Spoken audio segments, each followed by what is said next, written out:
আজকের গল্প নেহারঞ্জন গুপ্তের কুয়াশা। পাঠে সুচিস্মিতা সরকার। মহিতোষের ডায়েরির কয়েকটা পৃষ্ঠা। সেই ডায়েরি থেকে থানার দারোগা ইউসুফ তাঁর এক বন্ধুকে যেমনটি বলেছিলেন তার জবানিতে। ভয়ে গাটা একেবারে কাঁটা দিয়ে উঠল মহির। তার সহজ বুদ্ধি বিবেচনা ও বিচার দিয়ে বুঝতেই পারছে এমনটি হতে পারে না, হওয়া সম্ভবও নয়।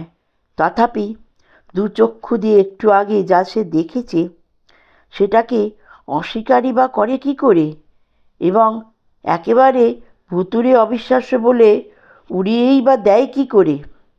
কিন্তু আশ্চর্য, ভাবতে গেলে এখনও গাটা যেন শিরশির করে উঠছে, গায়ের লোমগুলো সোজা হয়ে উঠছে। টেবিলের উপরে রক্ষিত সেই টেবিল ল্যাম্পের শিখাটা আরও একটু উস্কিয়ে দিল মহি। আলোর শিখাটা আরও উজ্জ্বল হয়ে উঠল।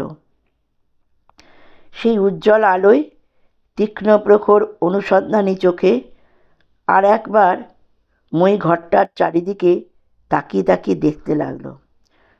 ঘরের প্রতিটি বস্তু খুঁটিয়ে খুঁটিয়ে না, নেই কিছু।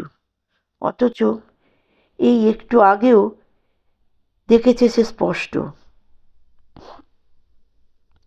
যদিও ঘরের আলোটা ঈষৎ কমানো ছিল, তবু সেই কম আলোতেই সে স্পষ্ট দেখেছে। চোখের ভুল বলে উড়িয়েও দিতে পারে না। আলোটা চোখে লাগছিল বলে সামান্য একটু কমিয়ে ঝুঁকে পড়ে গভীর মনোযোগের সঙ্গে বইটা পড়ছিল মহি। সুন্দর কমনীয় চুড়ি পরা দুখানি হাত কে যেন তারই ঠিক পাশে টেবিলের উপরে রাখল। চুড়ির মিষ্টি মৃদু আওয়াজেই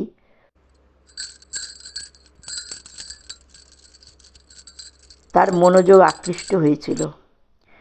এক দৃষ্টে কতকটা গভীর বিস্ময়ের সঙ্গেই তার সামনে টেবিলের উপরে ন্যস্ত চুড়ি পরা হাত দুটির দিকে তাকিয়েছিল মহি। কি সুঠাম হাত দুটি টেবিলের উপরে ন্যস্ত হয়ে আছে, যেন কোনো দক্ষ শিল্পীর সাদা ক্যানভাসের উপরে অঙ্কিত দুটি বঙ্কিম রেখা। কিন্তু চোখ তুলে তাকাবার সঙ্গে সঙ্গেই মহি যেন বিস্ময়ে ও ঘটনার আকস্মিকতায় স্তম্ভিত হয়ে গেছে। কেউ নেই তার সামনে।